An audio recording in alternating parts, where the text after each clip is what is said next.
어머님, 지금 뭐 하시는 거예요? 지금이 몇 시인데 벌써 퍼질러 주무시고 있냐고요? 너 지금 뭐라고 했니? 뭐 퍼질러 자. 그게 며느리가 시어미한테 할 소리냐? 아무리 내가 경우가 없고 예의가 없는 애라고 해도 너 대신 이 새끼들 봐준 나한테 어떻게 말을 그렇게 해? 애들을 봤다고요? 거실 한가운데 누워서 잠이나 자는 게 애들을 보는 거예요?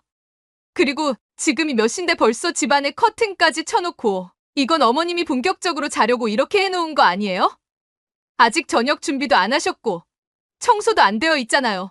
아무리 가족이라고 해도 돈을 받으셨으면 값어치를 하셔야죠. 값어치. 야, 너나 인간 값어치 해라. 양심도 없는 게 그렇게 도와달라고 빌던 게 이젠 갑질을 하려고 하네. 얼마나 밖에서 대접 못 받고 살았으면 고작 시어미한테 50만 원 주고 이렇게 갑질을 해? 갑질은 어머님이 하는 거죠. 돈 받으면서도 일 제대로 안 하는 어머님이요. 말이 나와서 하는 말인데 요즘 너무 하시는 거 알아요?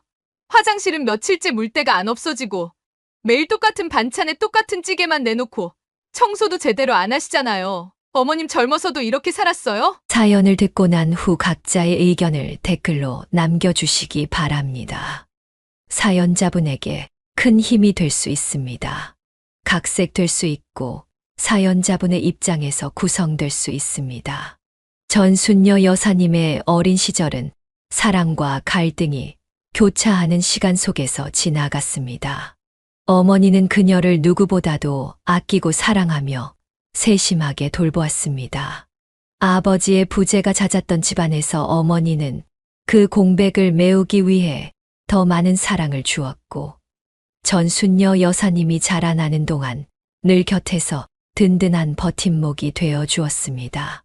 어머니는 전순녀 여사님에게 자주 따뜻한 말을 건네며 집안일도 도우며 자신을 성장시키라고 격려하곤 했습니다.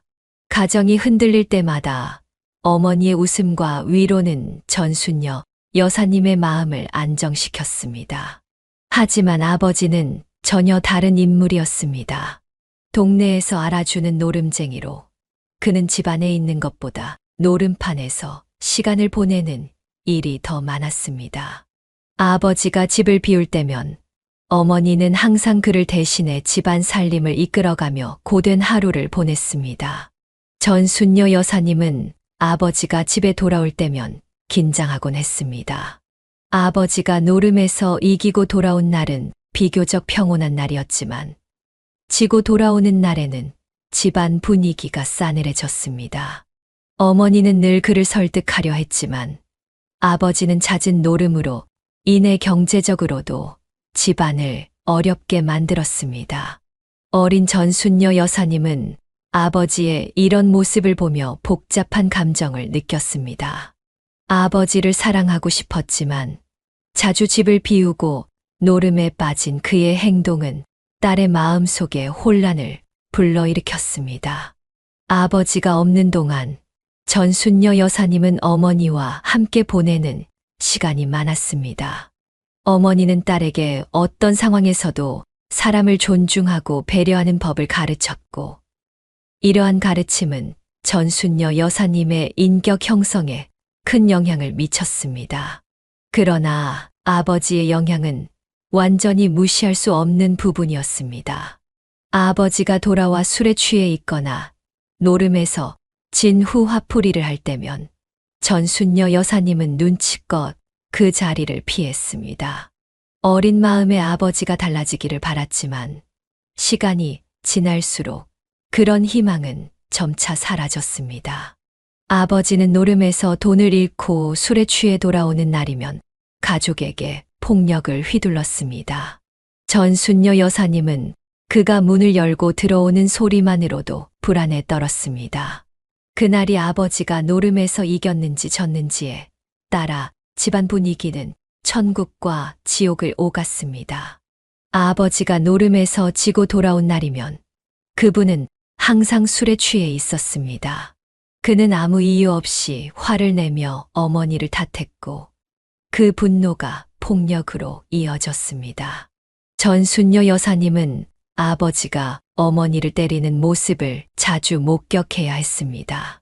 작은 몸으로 어머니를 감싸며 말리려 했지만 그럴 때마다 아버지의 손길은 딸에게로도 향했습니다. 그 순간 전순녀 여사님은 자신의 힘으로는 이 상황을 벗어날 수 없다는 절망감에 빠졌습니다. 아버지의 폭력은 단순한 분노 표출이 아니었습니다. 그는 술에 취해 이성을 잃고 자주 어머니와 전순녀 여사님을 때리며 자신의 패배를 가족에게 전가했습니다. 어머니는 딸을 지키기 위해 어떻게든 폭력을 감수하며 버텼지만 그 과정에서 전순녀 여사님의 마음은 깊은 상처로 얼룩졌습니다. 그럼에도 불구하고 어머니는 딸에게 희망을 주려 했습니다. 그녀는 전순녀 여사님에게 어떤 어려움이 있어도 포기하지 말라고 말하며 사랑과 따뜻함으로 그 모든 고통을 감싸주려 애썼습니다. 전순녀 여사님은 어린 시절부터 폭력의 무서움을 몸소 겪었고 어머니와 함께 아버지의 분노와 폭력에서 벗어나려 했지만 늘 실패로 돌아갔습니다. 그럴 때마다 어머니는 딸을 품에 안고 조용히 위로하며 이 시련을 함께 견뎌냈습니다.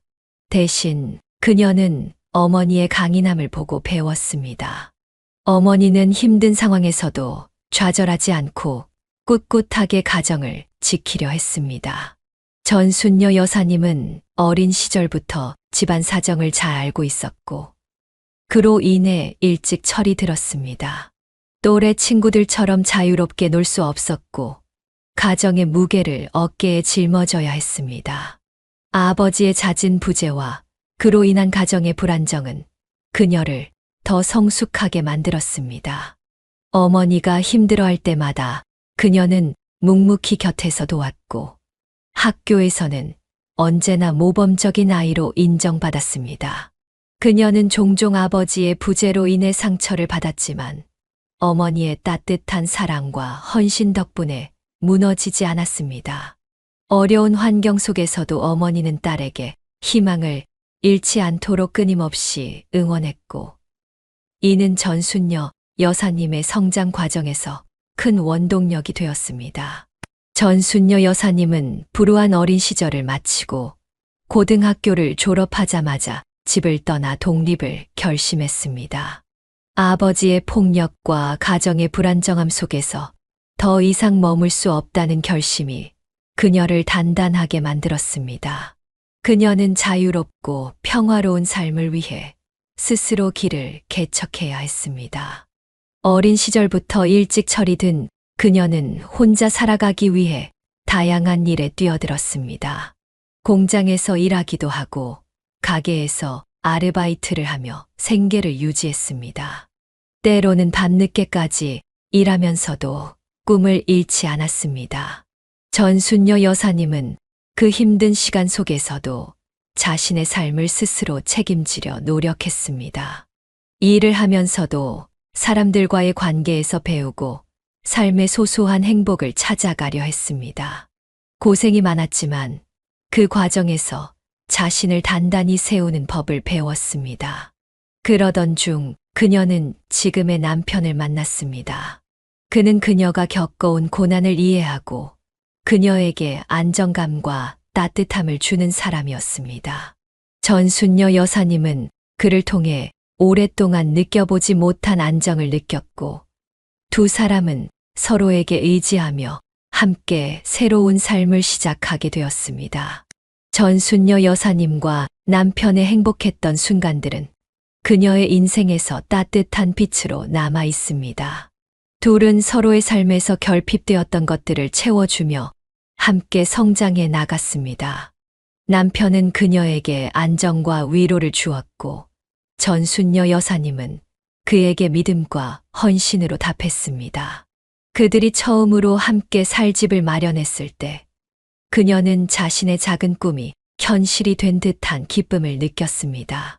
남편과 함께 작은 집을 꾸미고 서로의 취향을 반영한 소소한 가구들을 하나하나 채워나가며 그들은 단란한 가정을 이루었습니다. 둘은 하루하루를 서로의 곁에서 기쁨과 행복을 나누었고 특히 첫 아들을 임신했을 때 그 기쁨이 배가 되었습니다. 그날 남편은 전순녀 여사님의 손을 꼭 잡고 말했습니다. 당신과 우리 아들 덕분에 내 인생이 더없이 행복해졌어. 전순녀 여사님은 그 말이 가슴 깊이 와닿았습니다.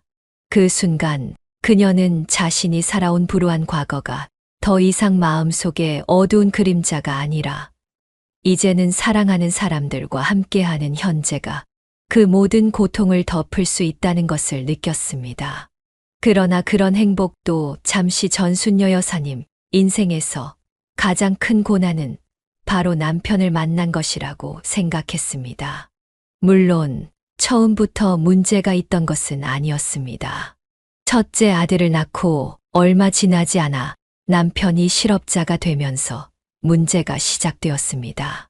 남편은 점점 잘못된 선택을 했고 처음에는 친한 친구들에게 돈을 빌리기 시작했습니다. 이후에는 고의로 사고를 내며 공갈을 하고 나중에는 담보대출 사기까지 저지르게 되었습니다. 결국 그녀가 셋째를 가졌을 때쯤 남편은 징역을 살게 되었습니다. 남편이 감옥에 있는 동안에도 남편에게 사기를 당한 사람들이 집에 찾아와 그녀와 가족들을 괴롭혔습니다. 죄인 가족이 무슨 할 말이 있겠습니까? 전순녀 여사와 아이들은 남편의 사기 행위에 대해 아무것도 몰랐지만 피해자들 앞에서 억울함을 호소할 염치는 없었습니다. 남편은 결국 감옥에서 죗값을 치르고 있다가 갑자기 출소를 하게 되었습니다. 그동안 앓고 있던 오렌지병이 문제가 되어 시한부 인생이 되었습니다.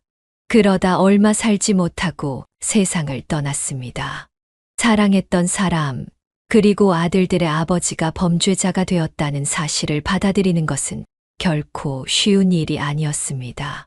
남편으로 인해 수십 명의 피해자가 생겼지만 무엇보다 그녀와 아들들이 입은 피해는 금전적인 문제를 넘어서는 것이었습니다. 첫째 아들은 특히 큰 충격을 받았습니다. 남편의 문제는 첫째 아들이 초등학교에 다닐 때부터 시작되었는데 남편이 학교, 친구들의 부모에게까지 돈을 빌리며 사기를 쳤기 때문에 첫째 아들은 사기꾼 아들이라는 낙인이 찍혔고 학교에서 심한 따돌림을 당했습니다. 그 따돌림은 중학교에 이르기까지 이어졌습니다. 아들은 본인의 잘못이 아님에도 불구하고 몇 년간 범죄자의 아들로서 살아가야 했고 세상과 그녀에게 마음을 닫아버렸습니다. 전순녀 여사는 어떻게든 아들에게 도움이 되고 싶었지만 엄마로서 그녀의 역할이 충분하지 못했던 것 같았습니다. 결국 아들은 가출을 했고 그녀는 시내를 미친 듯이 뒤졌습니다. 그러다 가출한 지 3일째 되던 날 경찰서에서 전화가 왔습니다. 아들이 늦은 밤 술에 취한 행인의 지갑을 소매치기 하려다 미수에 그쳐 경찰서에 잡혀갔다는 소식이었습니다. 그녀는 잠옷 차림으로 경찰서로 달려갔고 그곳에서 고개를 푹 숙이고 앉아있는 아들의 뒷모습을 보며 그저 눈을 감고 깨어나고 싶지 않았습니다. 경찰의 설명에 따르면 아들이 돈이 떨어져 술에 취한 상태에서 길을 걷던 행인의 지갑에 손을 댔다고 했습니다. 다행히 아들은 15살에 불과했기에 훈방 조치로 풀려났지만 집으로 돌아오는 길에서 그녀는 무거운 마음으로 아들에게 말했습니다. 너 어쩌려고 이러니? 그 인간 아들인 걸 끔찍하게 생각하고 가족이 괴로워하는 걸 보면서도 어떻게 남의 돈에 손을 대려고 해? 호영아, 너 남의 지갑에 손을 댄 순간 너도 그 인간과 다를 게 없다는 걸 모르니? 엄마가 너 힘든 거 너무 잘 아는데 이렇게 살면 어떻게 하겠니? 그 인간의 그림자에 얽매여서 살겠다고? 전순녀 여사는 감정에 북받쳐 차도로 뛰어들었고 그 순간을 지금도 후회하고 있었습니다. 아들은 놀라서 그녀를 붙들었고 그들 둘은 얼싸안고 땅을 굴렀습니다. 그녀는 울면서 이제 다 끝내자고 말하며 울었고 아들은 그녀를 붙들고 함께 울었습니다. 아들은 벌개진 얼굴로 덜덜 떨며 매달리며 말했습니다. 엄마, 엄마 잘못했어요. 다시는 안 그럴게요. 다시는 남의 물건에 손 안 대고, 다시는 엄마 속 안 썩일게요. 엄마 정말 죄송해요. 제가 잘못했어요. 그녀는 아들을 껴안으며 말했습니다. 엄마가 호영이 마음 다 알아. 우리 여기서 새로 시작하기로 하자. 죽어야 새로 태어날 수 있는 것처럼 너랑 나랑 여기서 한번 죽었다 치고 새로 시작해. 우리 가족 힘들게 한 그 인간이 더는 힘들게 못하게 강해지고 행복하게 살자. 호영아, 엄마가 너무 미안해. 그날 그녀와 아들은 그들을 지옥으로 끌어내린 남편의 그림자에서 벗어나 새롭게 태어났습니다. 지방 생활을 정리하고 무리를 해서 서울로 이사를 했습니다. 아무도 그들의 어두운 과거를 알지 못하는 곳에서 새 인생을 시작한 것입니다. 하지만 무리를 해서 이사를 한 만큼 새 출발은 결코 여유롭지 않았습니다. 단칸방에서 그녀와 두 아들, 그리고 막내딸이 생활을 해야 했습니다. 어떻게든 그 단칸방에서 벗어나기 위해 처녀 시절처럼 하루에 34시간씩만 자며 일을 했습니다. 젊었을 적 체력을 다 쏟아부었기에 지금 그녀에게 남은 것은 지긋지긋한 근육통과 만성적인 관절 통증, 그리고 한 번의 허리 수술이었습니다. 하지만 그렇게 미래에 대한 두려움 없이 일한 덕분에 아이들을 잘 키워낼 수 있었습니다. 첫째 아들은 중학교 3학년 때부터 본격적으로 공부를 시작하여 명문대를 졸업하고 경기도에 있는 제약회사에서 일하고 있습니다. 원래 공부에 소질이 있던 둘째 아들은 노무사가 되어 일을 하고 있었습니다. 막내딸은 어렸을 때부터 그림 그리는 것을 좋아했고 재능도 있었습니다. 미대를 졸업한 후 화장품 회사에서 디자이너로 일하다가 일찍 결혼한 후에는 집에서 프리랜서로 일하고 있었습니다. 그녀는 남편 복은 없었지만 자식 복은 넘쳐서 솟을 정도로 많다고 스스로 자부하곤 합니다. 그녀는 자랑스럽게 말했습니다. 착하고 똑똑하고 능력이 좋다는 것보다 그저 제가 걱정하지 않도록 저들이 알아서 잘 살아주는 게 바로 효자효녀인 거죠. 그러나 그 평화도 오래 가지는 못했습니다.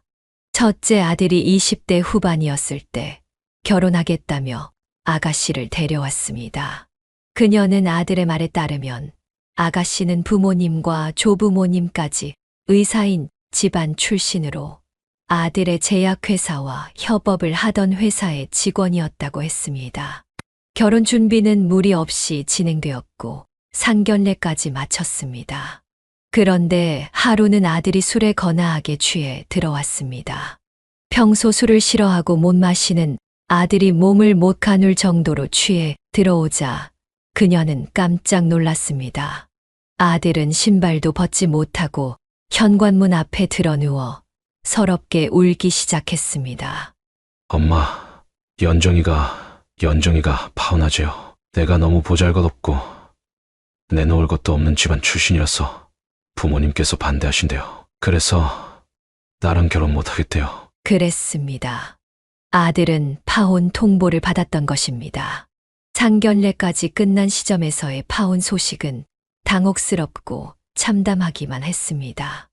아들이 그 아가씨를 얼마나 좋아했는지 알기에 그녀는 어깨를 들썩거리며 우는 아들을 보고 그저 가만히 안아줄 수밖에 없었습니다. 아들은 말을 잇지 못하며 울었고 그녀는 아들의 등을 토닥이며 말했습니다. 수준 안 맞는 상대랑 결혼하면 문제가 많다고 했대. 내가 진짜 이 정도로 살려고 얼마나 노력을 했는데, 얼마나 힘들게 살았는데. 맞아. 호영아, 너 누구보다 열심히 성실하게 살아온 거 이 엄마가 너무 잘 알아. 네 아버지 영향 안 받으려고 남들보다 수천 배로 노력했지. 호영아, 엄마는 그런 네가 그 집안이랑 가족이 안 돼서 오히려 다행스럽다. 그저 출신 집안 문제로 결혼 반대하는 그런 인간들이랑 엮여봤자 좋을 게 뭐가 있겠니? 그 인간들이 네 본질을 봤으면, 내 아들 사람 뱀대미를 파악했으면 절대로 결혼 반대하는 소리 못했을 거야. 다행이다. 차라리 잘 됐어. 내 아들 진가를 모르는 그런 인간들한테는 나도 내 아들 못 줘. 호영아, 네가 아까워. 엄마한테는 호영이 네가 제일이야. 엄마는 누구를 데려와도 너 상대로는 부족해. 그러니까 눈물 흘릴 가치도 없는 인간들 때문에 힘들고 괴로워하지 마. 그녀의 위로에도 불구하고 아들은 거의 1년 동안 파혼의 상처로 힘들어했습니다. 일에만 몰두하며 거의 아무것도 모른 척 살았던 것 같았습니다. 다행히 시간이 약이 되어 점차 상처는 아물었고 아들은 자주 외출하며 본인을 다잡는 듯 했습니다. 그러나 여전히 누군가를 만날 준비가 되지 않았는지 연애를 하지는 않았습니다. 그녀가 슬쩍 맞선 이야기를 꺼내면 아들은 조용히 고개를 저었을 뿐이었습니다. 하지만 그렇게 그리워한 봄도 때가 되면 돌아오는 법이었습니다. 아들에게도 다시 짝이 나타났습니다. 파혼 후 3년쯤 지났을 때 아들은 결혼할 여자가 있다고 말했습니다. 친구들 모임에서 만난 아가씨라고 했고 아들보다 1살 어리며 꽤 중견기업에 다니고 있다고 했습니다. 그녀는 아들이 잃었던 웃음과 희망을 다시 찾은 것만 같아 무척 기뻤습니다. 그러나 그때는 몰랐습니다. 돌아온 봄이 아니라 그저 이상 기후로 따뜻해진 공기였다는 것을 말입니다. 당시 며느리의 첫인상은 솔직히 말해 그다지 좋지 않았습니다. 외모로 사람을 판단하면 안 된다고 생각하면서도 그녀는 며느리가 처음 인사를 왔을 때의 화장이나 아찔하게 높은 하이힐이 거슬렸습니다. 며느리가 신은 10cm는 좋게 넘어 보이는 하이힐의 또각거리는 소리가 현관문을 울렸을 때 그녀는 이렇게 생각했습니다. 사람은 본인이 원하는 대로 꾸밀 수 있지만 그래도 상황에 맞는 기본적인 예의는 있어야 하지 않나?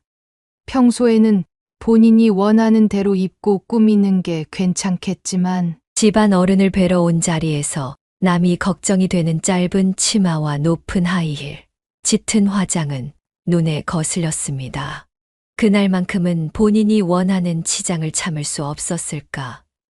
아니면 이 자리가 그걸 참을 만큼 중요한 자리가 아니라고 생각한 걸까? 그녀는 아쉬움이 들었지만 파혼의 아픔을 겪은 아들을 구해준 며느리라고 생각하니 그런 아쉬움도 이해할 수 있었습니다. 그리고 무엇보다 며느리가 결혼 전 임신까지 했다는 사실이 컸습니다. 찾아온 축복은 다 이유가 있는 법 아니겠습니까? 아들이 좋다고 하고 또 뱃속에 새로운 가족까지 품고 있으니 그녀는 기쁜 마음으로 며느리를 가족으로 받아들였습니다. 하지만 아무리 며느리가 고마운 존재라고 생각했어도 넘어갈 수 없는 일이 생겼습니다. 상견례 날 사부인은 식사가 끝나갈 무렵 가방에서 작은 쪽지 하나를 꺼내더니 이렇게 말했습니다. 사돈도 딸이 있는 입장에서 하나뿐인 딸 시집 보내는 마음 잘 아시리라 믿습니다. 그녀는 고개를 끄덕이며 말했습니다. 그럼요. 저도 우리 주연이 보낼 때 참 많이 울었어요. 가서 사랑만 받으며 잘 살까 하고요. 사부인은 미소를 지으며 쪽지를 건넸습니다.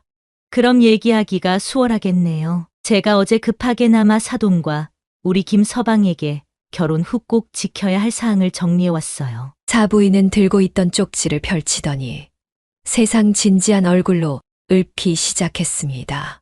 첫째, 절대로 무슨 일이 있어도 우리 민영이 시집살이 시키지 말 것. 요새 세상이 어떤 세상인데 시어머니가 며느리를 못 살게 굴겠어요? 안 그렇습니까, 사돈? 그리고 두 번째, 아무리 먹고 살기 힘들어도 용돈 요구하지 말 것. 참 촌스러운 짓이죠. 사돈도 이제 60대뿐이 안 되셨잖아요. 한창 일할 나이에 그저 부모라고 자식한테 손 벌리면 안 되죠. 그리고 세 번째, 폭언, 욕설, 가스라이팅 하지 말 것. 그녀는 고개를 갸웃거리며 말했습니다. 가스라이팅은 심리학적 용어인데 사부인이 설명하려던 걸 그녀가 끊었습니다. 가스라이팅은 심리학적 용어가 아니라 엄밀히 말하면 문학적 용어입니다. 사부인, 저도 그게 뭔지 알고 있어요. 차라리 세뇌라고 하시는 게 어떻겠나요? 사부인은 잠시 당황한 듯 했지만 이내 웃으며 대답했습니다. 어머, 그런가요? 아무튼 그럼 네 번째, 명절에 괜히 애 불러서 이것저것 시키지 않기. 요새 어느 집에서 명절에 아침부터 불러서 굳은 일 시키겠어요? 그냥 연휴는 연휴답게 보내는 게 좋죠. 그리고 마지막 다섯 번째, 이 중 하나라도 사돈과 김서방이 어길 시에는 깨끗하게 재산 분할하고 이혼을 한다. 어때요? 어렵지 않겠죠? 그녀는 그 자리에 앉아 사부인을 바라보며 속으로 침이라도 뱉고 아들을 끌고 나오고 싶었습니다. 하지만 그녀는 침착하게 말했습니다. 사부인, 제가 생각하기에 지금 세뇌를 하고 있는 건 사부인인 것 같네요. 아직 일어나지도 않은 일을 마치 이미 일어난 것처럼 말하고 계시잖아요. 저도 딸 가진 부모라서 사부인이 하시는 걱정을 모르는 건 아닙니다. 하지만 아무리 그래도 내 걱정을 쏟아놔서 이제 가족이 될 사람들을 불쾌하게 만들진 않았어요. 그저 내 자식의 선택을 믿고 앞으로 본인 스스로 꾸려나갈 일이니까 부모로서 지켜볼 뿐이죠. 자식은 늘 부모 눈에 애라고 하지만 이렇게 정성스럽게 적어와서 줄줄이 읽으면 듣고 있는 저 같은 부모의 마음이 어떻겠습니까? 그녀는 말을 이어갔습니다. 그런데 참 우스운 게 이렇게 딸을 아끼는 사람들이 딸이 결혼할 때는 아무것도 내놓지 않더라고요. 아, 하나 있네요. 거의 새거나 마찬가지라는 냉장고 하나가 말이죠. 아들은 그녀가 모아둔 1억이라는 돈과 자신의 돈에 대출을 조금 더해 24평짜리 신혼집을 마련할 수 있었습니다. 며느리는 국민 평수인 32평을 고집했지만 아들은 차차 넓혀가면 된다고 설득했습니다. 그러나 사돈네와 며느리가 가져온 혼수는 중고 냉장고 하나뿐이었습니다. 그녀는 속으로 생각했습니다. 있는 사람이 더 내면 되는 거라지만 너무 말과 행동이 다른 거 아닌가? 딸한테는 해서는 안 될 행동 강령까지 써오는 부모가 딸 결혼 때는 혼수로 중고 냉장고 하나만 내놓다니. 그녀는 쎄한 기운을 감지했습니다. 그래서 아들에게 말했습니다.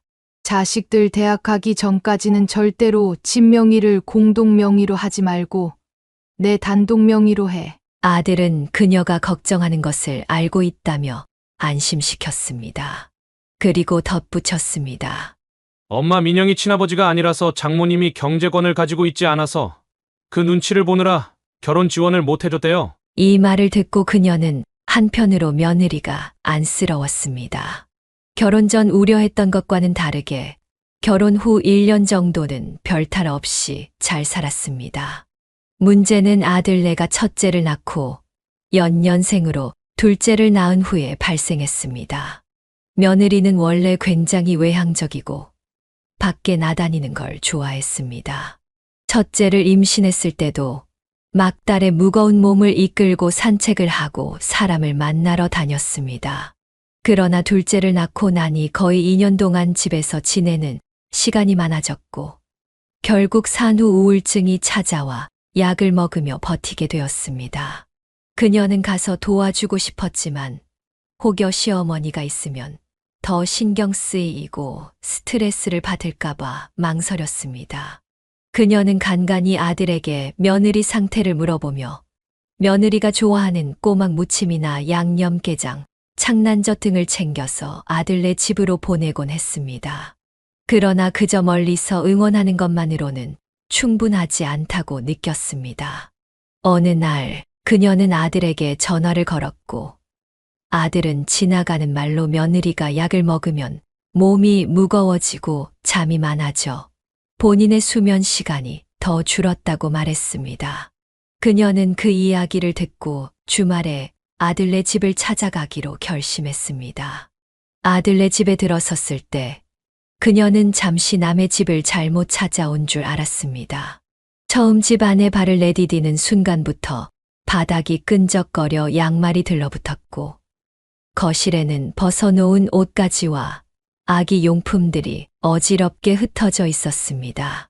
주방에서는 아들이 둘째 손주를 품에 안고 한 손으로 분유를 탄 젖병을 들고 나오고 있었습니다. 아들은 깡마른 모습으로 보였고, 그때 첫째 손주의 우는 소리가 들려왔습니다. 하지만 며느리는 어디에도 보이지 않았습니다. 그녀는 아들에게 물었습니다. 민영이는 어디 있니? 외출했어? 아들은 고개를 저으며 대답했습니다. 아니요. 방에 있어요. 자요, 지금. 그녀는 놀라서 물었습니다. 어머, 지금이 몇 시인데? 아직도 약 때문에 그러니? 아들은 잠시 머뭇거리다 대답했습니다. 약이 아니라 지금 술을 좀 마셨어요. 그래서 그래요. 그녀는 시계를 확인했습니다.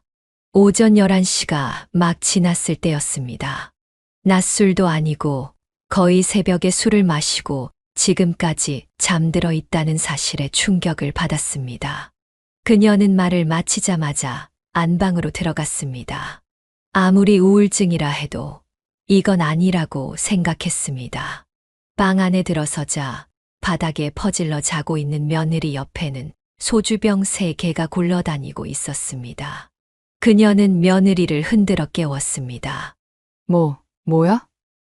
흔들지 마, 메스꺼려. 그녀는 냉정하게 말했습니다.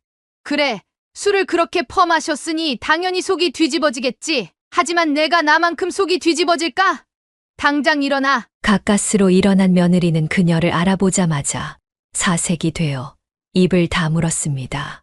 그녀는 단호하게 말했습니다. 너 힘들고 답답한 거 알아. 하지만 이건 아니지 않니? 너 애 엄마야. 아무리 힘들어도 내 새끼는 내가 챙겨야지. 남편한테만 애 둘을 맡기면 되겠어. 술 먹고 이게 뭐 하는 짓이야? 아무리 애들이 어려서 기억을 못한다 해도 부모인 내가 먼저 부끄러워할 줄 알아야지. 며느리는 억울한 표정으로 말했습니다. 어머님이 뭘 아신다고 그러세요. 저도 너무 힘들어서 그런 거예요. 매일 애들이랑 씨름하면서 밖에도 못 나가고 애들은 울고 할 일은 산더미처럼 쌓여있고 저도 답답하고 괴로워요. 확 사라지고 싶을 정도로 힘들다고요. 그녀는 며느리를 바라보며 차분하게 대답했습니다. 예, 난 자식이 셋이다.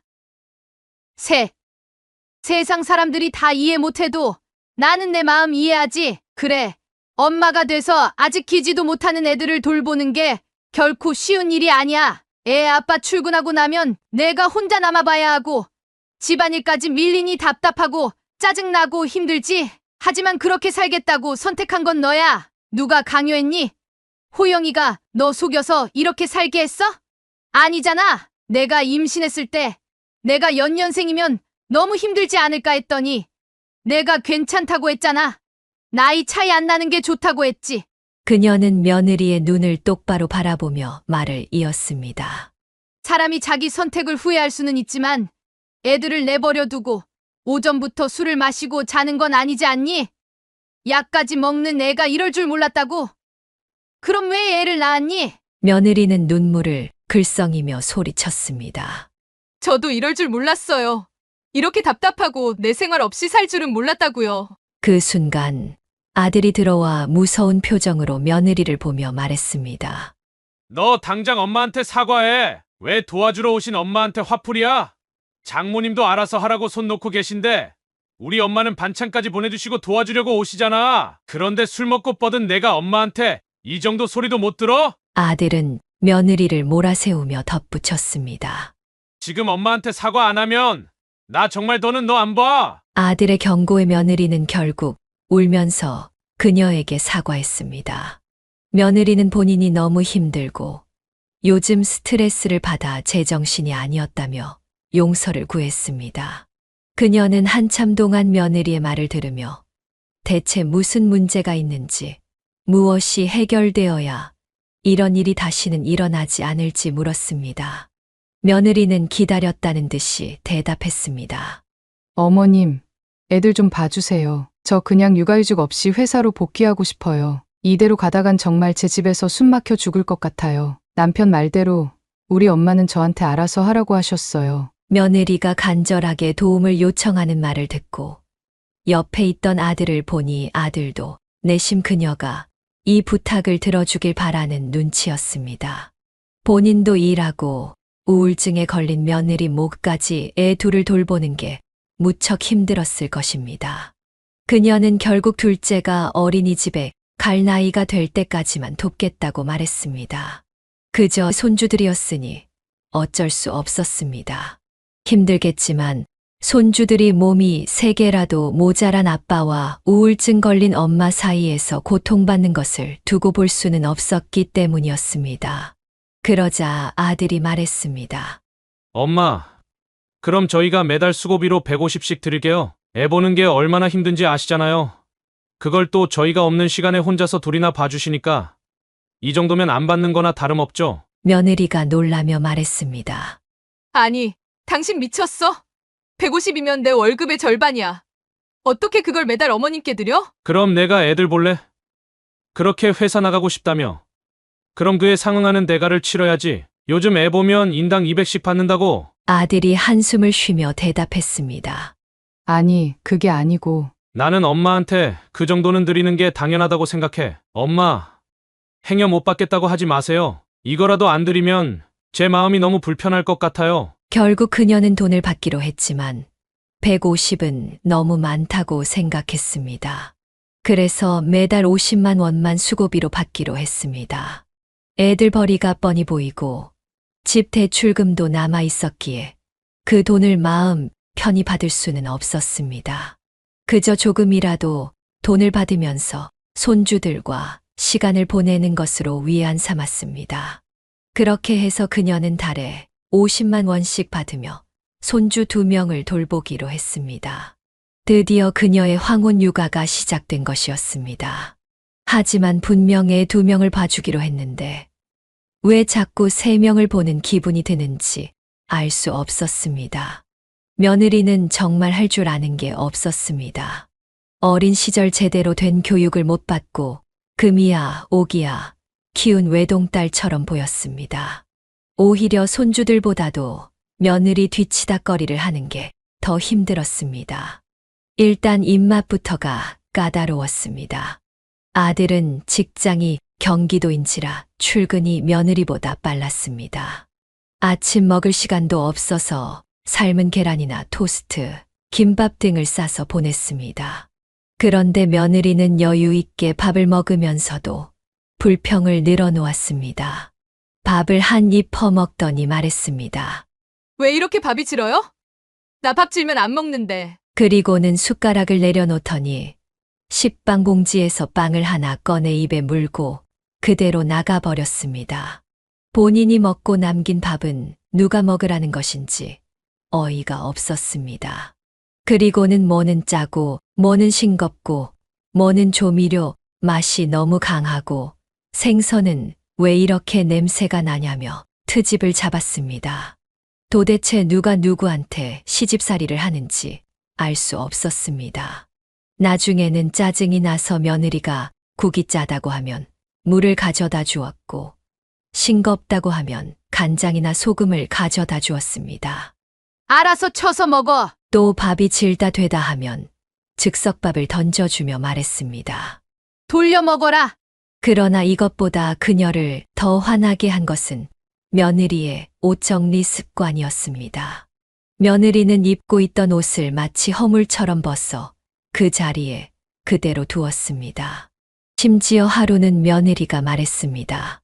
어머님, 제가 벗어둔 스타킹은 꼭 손빨래 하셔야 돼요. 그냥 세탁기에 돌리면 안 돼요. 그녀는 대꾸했습니다. 아니, 스타킹 손빨래? 그거 너 샤워하면서 그냥 조물조물해서 빨면 되지 않니? 올 나갈까 걱정되면 내가 직접 해. 그러자 며느리는 대답했습니다. 아, 바빠 죽겠는데 샤워하면서 그것까지 어떻게 해요? 샤워하면서 바쁘긴 뭐가 바쁘니? 누가 들으면 내가 화장실 청소라도 하는 줄 알겠다. 며느리가 스타킹 손빨래를 하라고 했던 말이 진심이었는지 실제로 팬티 스타킹 몇 개를 뭉쳐 사용도실 앞에 떡하니 놔두었습니다. 그러나 그녀는 그것을 세탁기에도 넣지 않고 손빨래도 하지 않고 그대로 두었습니다. 며느리가 퇴근 후 샤워를 할 때 그녀는 조용히 화장실 문을 살짝 열고 그 자리에서 스타킹 뭉치를 냅다 던졌습니다. 며느리에게 몸 닦을 때 그 스타킹도 같이 손빨래하라는 뜻이었습니다. 그러다 결국 큰 사건이 터졌습니다. 하루는 그녀의 몸 상태가 급격히 나빠졌습니다. 몸살인지 뭔지 식은땀에 오한의 열까지 나서 온몸이 부서질 것 같았습니다. 그래도 가까스로 몸살약을 먹고 아들과 며느리가 퇴근하길 기다렸습니다. 다행히 손주들이 유난히 힘들게 구는 애들이 아니어서 첫째도 둘째도 할미가 힘들까봐 칭얼거리지 않고 잘 있었습니다. 오후 3시쯤에 둘 다 낮잠을 자서 그녀도 잠시 곁에 누워 한숨 돌릴 겸 잠깐 눈을 붙였습니다. 몇 시간이 지났을까 잠결에 현관 도어락이 열리는 소리가 들리더니 누가 들어오는 소리가 났습니다. 며느리가 온 모양이라 생각했습니다. 그녀는 여전히 약 기운에 취해 거실에 누워 있을 때 날카로운 목소리가 거실을 가득 채웠습니다. 어머님, 지금 뭐 하시는 거예요? 지금이 몇 시인데 벌써 퍼질러 주무시고 있냐고요? 그녀는 순간 자신이 꿈을 꾸고 있는 줄 알았습니다. 하루 종일 아픈 몸을 이끌고 애들을 보고 청소까지 하느라 몸이 부서질 것 같았는데 애들 낮잠 자는 동안 잠깐 눈을 붙인 게 그렇게 큰 잘못일 줄은 몰랐습니다. 며느리가 들어오자마자 불호령을 내리다니 도대체 어느 며느리가 자기 시어머니한테 이렇게 구는지 도무지 이해할 수 없었습니다. 며느리의 앙칼진 목소리에 깜짝 놀라 첫째와 둘째도 깨어서 울기 시작했습니다. 그녀는 얼른 일어나 아이들을 달래며 방 안으로 데려다 놓고는 며느리에게 차분하게 말했습니다. 너 지금 뭐라고 했니? 뭐 퍼질러 자. 그게 며느리가 시어미한테 할 소리냐? 아무리 내가 경우가 없고 예의가 없는 애라고 해도 너 대신 이 새끼들 봐준 나한테 어떻게 말을 그렇게 해? 며느리는 퉁명스럽게 대답했습니다. 애들을 봤다고요? 거실 한가운데 누워서 잠이나 자는 게 애들을 보는 거예요? 그리고 지금이 몇 시인데 벌써 집안에 커튼까지 쳐놓고 이건 어머님이 본격적으로 자려고 이렇게 해놓은 거 아니에요? 아직 저녁 준비도 안 하셨고 청소도 안 되어 있잖아요. 아무리 가족이라고 해도 돈을 받으셨으면 값어치를 하셔야죠. 그녀는 화를 참지 못하고 소리쳤습니다. 값어치. 야, 너나 인간 값어치 해라. 양심도 없는 게 그렇게 도와달라고 빌던 게 이젠 갑질을 하려고 하네. 얼마나 밖에서 대접 못 받고 살았으면 고작 시어미한테 50만 원 주고 이렇게 갑질을 해? 며느리도 지지 않고 맞받아쳤습니다. 갑질은 어머님이 하는 거죠. 돈 받으면서도 일 제대로 안 하는 어머님이요. 말이 나와서 하는 말인데 요즘 너무 하시는 거 알아요? 화장실은 며칠째 물때가 안 없어지고 매일 똑같은 반찬에 똑같은 찌개만 내놓고 청소도 제대로 안 하시잖아요. 어머님 젊어서도 이렇게 살았어요? 그녀는 며느리의 말을 끊으며 더욱 화를 냈습니다. 말이나 똑바로 해라. 화장실 물 때는 내가 물기 좀 제거하고 나오고 환기 좀 시키라고 말한 거 안 들어서 그런 거고 음식은 내가 왕이냐? 어떻게 매번 다른 반찬과 국을 내놓으라고 해? 처먹을 거면 개념과 염치라도 좀 처먹어봐라. 그러자 며느리는 억울한 표정으로 말했습니다. 어머님이 이러시는데 제가 어떻게 어머님한테 애들을 맡겨요? 혹시 어머님이 안 볼 때 애들도 못 살게 구는 거 아니에요? 그녀는 며느리의 말에 격분하며 고함을 질렀습니다. 그러나 그때 며느리가 갑자기 찢어지는 듯한 비명을 질렀습니다. 퇴근하고 들어온 아들이 며느리의 머리채를 뒤에서 사정없이 잡아당긴 것입니다. 며느리도 놀랐고 그녀도 눈앞에서 벌어진 상황에 놀랐습니다. 하지만 아들은 표정 하나 변하지 않은 채 며느리의 머리채를 잡고 어깨 죽지 쪽 옷자락까지 움켜쥐며 말했습니다. 야, 우리 엄마가 내 식모냐? 내 노예야? 거지처럼 도와달라고 할 땐 언제고 이젠 갑질이야? 엄마가 왜 이 집 청소를 해야 돼? 남의 호의를 당연한 것처럼 여기지 마. 내가 뭐라고 청소를 제대로 안 한다고 큰 소리야? 아들은 머리채를 잡힌 며느리가 바닥에 쓰러지자 잘 됐다는 듯 며느리의 머리카락과 옷자락을 붙잡고 이리저리 끌고 다니기 시작했습니다. 마치 커다란 손걸레로 바닥을 훑듯 아들은 며느리를 거칠게 다루었습니다. 며느리의 비명소리는 점점 커졌고 그녀는 더 이상 보고만 있을 수 없어서 아들을 뜯어말렸습니다. 아무리 맞을 만한 짓을 저질렀어도 아들이 폭력을 휘두르는 모습을 도저히 참을 수 없었기 때문입니다. 아들은 며느리의 머리채를 놓았지만 여전히 분이 풀리지 않은 듯 시근덕거리며 며느리를 노려보았습니다. 며느리는 서럽게 울면서 아들에게 소리쳤습니다. 네가 뭔데 날 이렇게 막대해? 그러는 너는 대체 뭔데? 우리 엄마한테 막 대하는 건데? 아들은 비웃으며 대답했습니다. 누가 막대했다고 그래?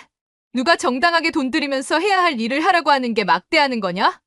그리고 얼마를 줬든 우리가 어머님을 월급 주면서 채용한 거나 마찬가지잖아. 아들은 며느리의 말에 참지 못하고 소리쳤습니다. 너 머리가 그렇게 나쁘냐? 너는 누구 채용할 때 바닥에 무릎 꿇다시피 하고 울면서 제발 살려달라고 하니? 우리 엄마는 우리 도와주려고 고작 50만 원 받으면서 이 나이에 황혼 육아를 하고 계시는 거야. 너 우리 엄마한테 싸가지 없이 굴던 건 알았지만 이렇게까지 경우 없는 인간일 줄은 몰랐다. 이건 뭐 썩은 양파도 아니고 까도 더 나와. 며느리가 발을 동동 구르며 소리쳤습니다. 내가 언제 싸가지 없게 굴었다고 그래? 그 말을 들은 아들은 성큼성큼 걸어서 거실 TV 옆 장식장으로 다가갔습니다. 장식장 위에 놓여있던 액자와 화분 뒤에서 뭔가를 꺼내 며느리 앞에 들어 보였습니다. 이게 뭔 줄 아냐? 녹음기다. 나는 내가 술 먹고 엄마한테 꼬장 부렸을 때부터 언젠가 선을 넘을 줄 알고 이걸 준비해뒀다. 엄마가 애들 봐주실 때마다 매일 이 녹음기를 설치해 두고 갔다. 이건 사람 음성을 인식해 자동으로 녹음되는 건데 너 진짜 가관이더라. 아들은 며느리를 비웃으며 말을 이었습니다. 내 머리카락이 방바닥에 굴러다니는데 바닥 청소 안 한다고 우리 엄마 탓하고 민서가 물 엎질렀다고 물잔 왜 거기다 뒀냐고 엄마 탓하는 게 제정신이냐? 재속 받아주니까 끝까지 가는 거지? 녹음기. 진짜 어이가 없다. 사람을 얼마나 못 믿으면 그딴 짓을 하냐고? 나랑 결혼 왜 했냐? 그렇게 못 믿는 여자랑 애는 왜 낳고 살아? 며느리는 격분하며 소리쳤습니다. 그렇게 못 믿으면 이혼하자. 네가 뭔데 이혼을 해? 니까짓 게 나만 한 여자 다시 만날 수 있을 것 같아? 취소해. 안 그러면 후회하게 해줄 거야. 며느리는 그 순간부터 추잡하게 매달리기 시작했습니다. 보는 사람도 민망할 정도로 비굴하게 굴었습니다. 하지만 아들은 단호했습니다. 결국 아들은 며느리의 뒷덜미를 잡고 집에서 내보냈습니다. 여기는 이제 네가 들어올 곳이 아니야. 나가. 아들은 며느리에게 엄포를 놓고 문을 걸어 잠갔습니다. 거실로 돌아온 아들의 얼굴은 마치 일주일 동안 물도 없이 산속을 헤매다가 출구를 찾은 방랑자의 표정 같았습니다. 지쳐 있었지만 한편으로는 후련해 보이기도 했습니다. 그녀는 아들에게 긴 말을 하지 않았습니다. 이혼이 최선의 방법이라는 걸 알았지만 어떤 선택을 하든 아들을 믿고 응원해 주겠다는 뜻이었습니다. 그녀는 아들의 손을 꼭 잡아주었습니다. 아들은 곧바로 이혼 소송을 제기했습니다. 며느리는 끝까지 이혼을 거부하며 자신은 잘못이 없다고 주장했습니다. 나중에는 아들과 그녀에게 이혼의 책임이 있다고 몰아가려 했지만 그것은 사실이 아니었습니다. 아들에게는 녹음기라는 명백한 증거가 있었기에 며느리의 주장은 전혀 통하지 않았습니다. 며느리는 우울증을 핑계로 아이들을 제대로 돌보지 않았고 시어머니인 그녀를 마치 노예처럼 부리며 함부로 대했습니다. 그로 인해 아들은 며느리의 유책 사유로 이혼 소송을 진행할 수 있었습니다. 아들은 손주들의 양육권도 문제없이 얻을 수 있었습니다. 며느리는 회사에 복직한 지 얼마 되지 않았고 출산휴가와 육아휴직 동안에도 집안일과 육아에 소홀했기 때문입니다. 2년이 조금 넘은 아들의 결혼 생활은 그렇게 끝났습니다. 아들은 재판 결과가 나오는 날 그녀에게 말했습니다. 어쩌면 예전에 파혼을 했던 상처를 얼른 잊고 지워버리고 싶어서 성급하게 결혼을 한 걸지도 모르겠어요. 그리고 그렇게 성급했던 벌을 받은 것 같아요. 그녀는 그런 아들에게 부드럽게 대답했습니다. 일어날 일은 어쨌든 일어난다고 하더라. 너무 자책하지 말자. 호영아, 이렇게 될 거란 걸 어떻게 알았겠니? 앞으로 남은 인생에서 이런 후회를 안 하고 살 수 있도록 긍정적으로 생각하자. 만약 결혼을 안 했으면 우리 민서랑 희준이를 어떻게 만났겠니? 도저히 내 엄마 뱃속에서 나온 것 같지 않게 예쁘고 착한 우리 손주들 말이야. 호영아, 기억나니? 그날 갓길에서 엄마가 너한테 죽은 셈 치고 다시 태어나자고 했던 거. 이번 일은 다시 태어날 일도 아니야. 이혼이 뭐 별거니? 그냥 아닌 사람이라고 하고 뒤돌아서 남은 인생 잘 살면 되는 거야. 걱정하지 마라. 호영아, 너한테는 애들도 있고 동생들도 있고 이 엄마도 있는데 더 이상 필요할 게 뭐가 있고 걱정할 게 뭐가 있겠니? 그 후로 그녀는 아들과 함께 살기로 했습니다. 아들은 싱글데디가 되어 혹시라도 애들에게 마땅한 관심이나 사랑을 주지 못할까봐 잠도 줄이고 일도 줄여가면서 애들에게 헌신했습니다. 출근 전까지 아이들 얼굴을 한 번이라도 더 보고 기저귀를 갈아주고 퇴근 후에는 양쪽에 한 명씩 끼고 떨어지지 않았습니다. 예전에는 좋은 사람을 만나 좋은 가정을 꾸리려 했었던 아들은 이제는 그저 좋은 아빠, 좋은 아들이 되기에 집중하며 살고 있었습니다. 하지만 그녀의 이야기는 여기서 끝이 아니었습니다.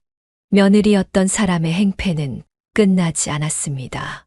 아들과 이혼한 지 3개월도 채 지나지 않아 며느리는 3살 어린 남자와 동거를 시작했습니다. 며느리 본인이 먼저 알려왔습니다. 심지어 그 남자와 약혼을 한다며 축하하러 오고 싶으면 오라고 초대까지 했습니다. 그녀는 이게 말이나 되는 건지 의심스러웠습니다. 처음엔 세대 차이인가 생각했습니다. 그런데 그 소식을 들은 막내딸은 분노했습니다. 미친 거 아니야? 여기가 무슨 헐리우드인 줄 알아? 가짜는 게 무슨 약혼식을 한다고 오라가라야? 딸의 말대로 며느리의 행동은 처음부터 끝까지 정상이 아니었습니다. 그리고 그것이 끝이 아니었습니다. 약혼식을 한다고 유난을 떤 지 1년도 채 되지 않아 며느리가 다시 아들에게 연락을 해왔습니다. 처음엔 그녀도 몰랐습니다. 어느 날 식탁 위에 있던 아들의 휴대폰이 계속 울리기에 그녀는 둘째를 재우던 아들에게 물었습니다. 얘, 이거 누구니? 누가 아까부터 쉬지 않고 전화를 해대는 거야? 아들이 잠시 망설이더니 말했습니다. 전처요. 며칠 전부터 계속 전화를 해요. 그 약혼한 남자랑 헤어졌대요. 그 남자가 신혼집 전세금을 들고 잠수를 탔다고 도와달라고요. 그녀는 어이가 없었습니다. 이게 누굴 호구로 하는 건가?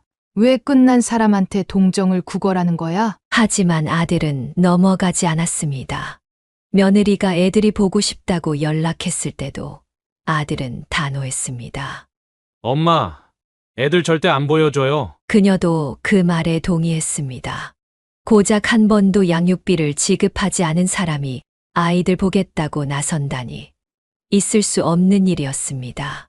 그녀와 아들은 오히려 다행이라고 생각했습니다.